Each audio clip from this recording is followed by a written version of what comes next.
Shalom kepada Bapak dosen dan teman-teman sekalian kelas mata kuliah Laboratorium Seminar Biblika. Saya akan mempresentasikan hasil sajian saya terkait bahan seminar saya yang berjudul "Tidak akan ada sukacita bagi orang yang meninggalkan Allah, ditinjau dari perzinahan dan mencintai upah perempuan sundal yang dilakukan bangsa Israel." Historis kritis Hosea 9 ayat 1-9. Bab 1 pendahuluan, yakni pengantar. Nabi Hosea adalah anak laki-laki Beeri dan merupakan penduduk Israel selama abad keemasan yang dipimpin oleh Raja Yerobeam kedua. Hosea berarti pertolongan atau kelepasan.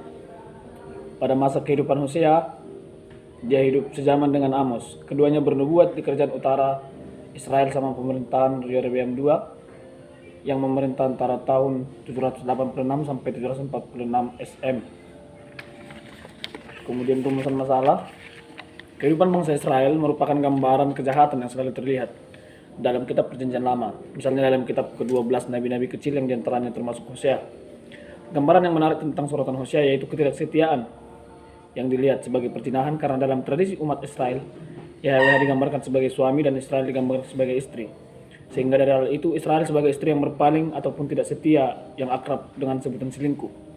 Penulisan kitab Hosea dilakukan dengan menggunakan keluarga Hosea sebagai simbol ketidaksetiaan umat Tuhan.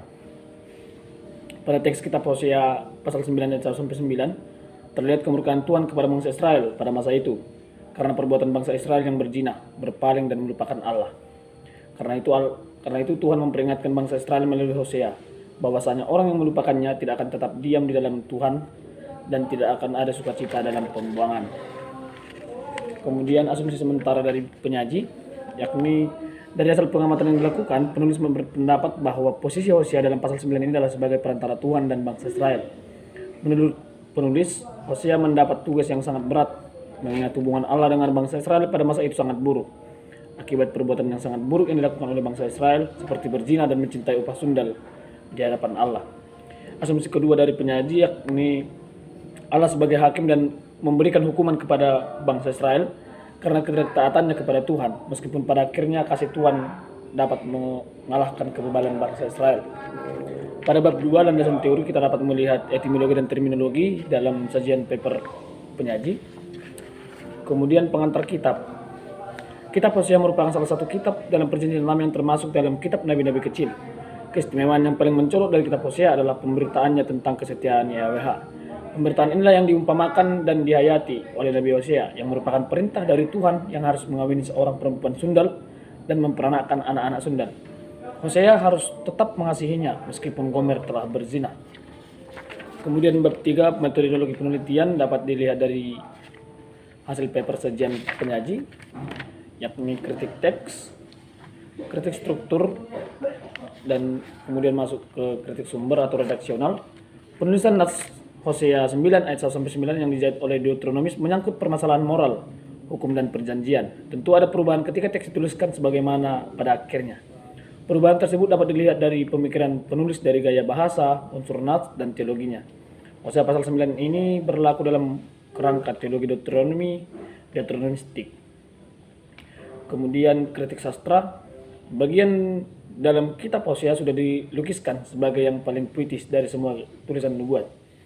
Gaya sastranya adalah hibrida prosa dan puisi yang disusun dari bagian bahasa-bahasa yang berbeda yang dikenal dengan prosa orakular yang merupakan ciri khas para nabi Ibrani.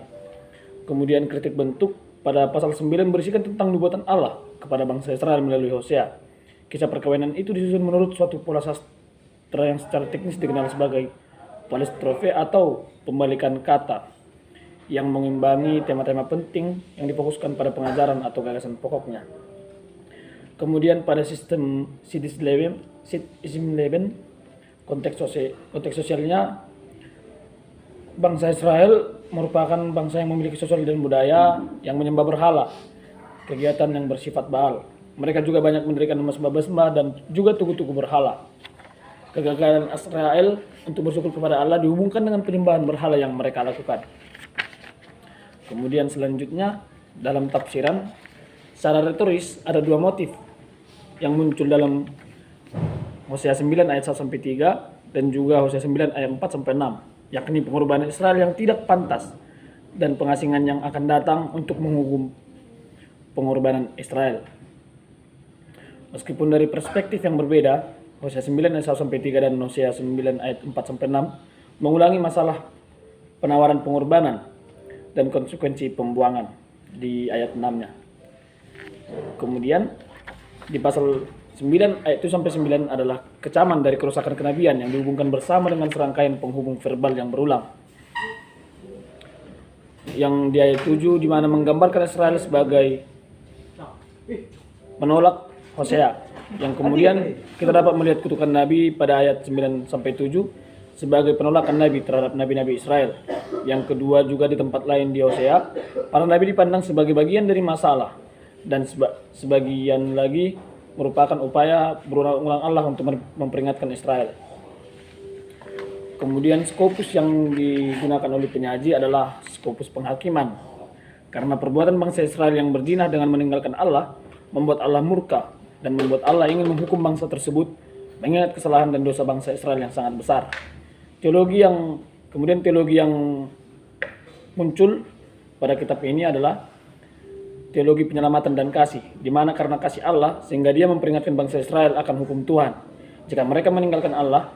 Karena itu Allah mengutus umatnya Hosea dan Efraim untuk menyampaikan firman Tuhan tersebut agar bangsa Israel sadar dan kembali kepada Allah. Kemudian pada bagian implikasi, Perjanjian Lama memang sangat sering diperhadapkan dengan perbuatan dosa yang dilakukan bangsa Israel yang kebanyakan berhubungan dengan perempuan. Pada kitab Hosea ini sangat terlihat jelas bahwasanya bangsa Israel melakukan perzinahan dengan perempuan sundal di hadapan Allah, yang membuat Allah murka dan memperingatkan bangsa Israel akan hukuman yang akan diterima ketika mereka meninggalkan Allah. Melalui teks ini dapat disimpulkan bahwa kehidupan keluarga Hosea ini digambarkan sebagaimana kehidupan atau keadaan bangsa Israel pada konteks masa itu yang suka bersundal atau menduakan Allah dengan menyembah Allah-Allah lain. Namun karena besarnya kasih Allah yang membuat bangsa Israel tersadar bahwa mereka tidak dapat hidup tanpa Tuhan dan tidak akan mampu menanggung hukuman yang akan diberikan Allah kepada mereka. Peringatan Allah kepada bangsa Israel dapat terlihat pada ayat 2 sampai dengan 7, di mana Allah melakukan penolakan terhadap persembahan yang diberikan oleh bangsa Israel karena dianggap najis. Dan korban sembelihan tidak dapat lagi menyenangkan hati Allah. Pada teks ini juga menunjukkan bahwa nabi-nabi yang penuh roh adalah orang gila karena besarnya kesalahan dan permusuhan antara Allah dan bangsa Israel pada masa itu. Kemudian pada refleksi teologis kita Hosea tentang peran Tuhan terhadap kekudusan bagi orang percaya masa kini. Kekudusan merupakan bagian terpenting dalam membangun hubungan antara Allah dan manusia. Allah yang kudus hanya bisa berkomunikasi dengan manusia yang kudus, karena ini salah satu buah Roh Kudus. Kehidupan manusia memang sudah hancur karena dosa. Namun ketika manusia melakukan kebenaran firman-Nya, Allah tetap hadir untuk berbicara kepada umat-Nya. Beberapa hal yang membuat hidup manusia tidak dalam kekudusan yaitu penyembahan berhala, menduakan Tuhan, iri hati, kekecewaan, kesombongan, fitnah, perseteruan, roh pemecah, kepentingan diri sendiri, perselisihan, kecemaran, dan hawa nafsu. Kedagingan akan membuat manusia melakukan segala sesuatu sesuai dengan apa yang dipandang baik. Kejadian 3 menjadi titik awal manusia jatuh ke dalam dosa dan melanggar kekudusan Tuhan. Kemudian pada kesimpulan, prostitusi atau perzinahan merupakan hal yang najis di hadapan Allah dan sangat membuat Allah murka. Melalui teks ini dapat disimpulkan bahwa kehidupan keluarga Hosea digambarkan sebagai kehidupan atau keadaan bangsa Israel pada konteks masa itu, yang suka bersundal atau menduakan Allah dengan menyembah Allah-Allah lain.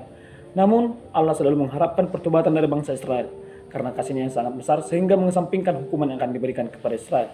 Dalam kondisi apapun yang terjadi, jatuh dan bangun dalam dosa dan melanggar kekudusan Tuhan, Tuhan tetap selalu memiliki inisiatif untuk hadir dan menjanjikan sebuah pemulihan kepada orang percaya. Seperti janji-janji pemulihan yang Tuhan selalu nyatakan kepada bangsa Israel. Meskipun bangsa Israel sudah beberapa kali hidup dalam penyembahan berhala, melanggar kekudusan Tuhan, serta menjauh dari Tuhan, tapi Tuhan selalu rindu dekat dengan bangsa pilihannya. Demikian hasil presentasi dari saya. Terima kasih.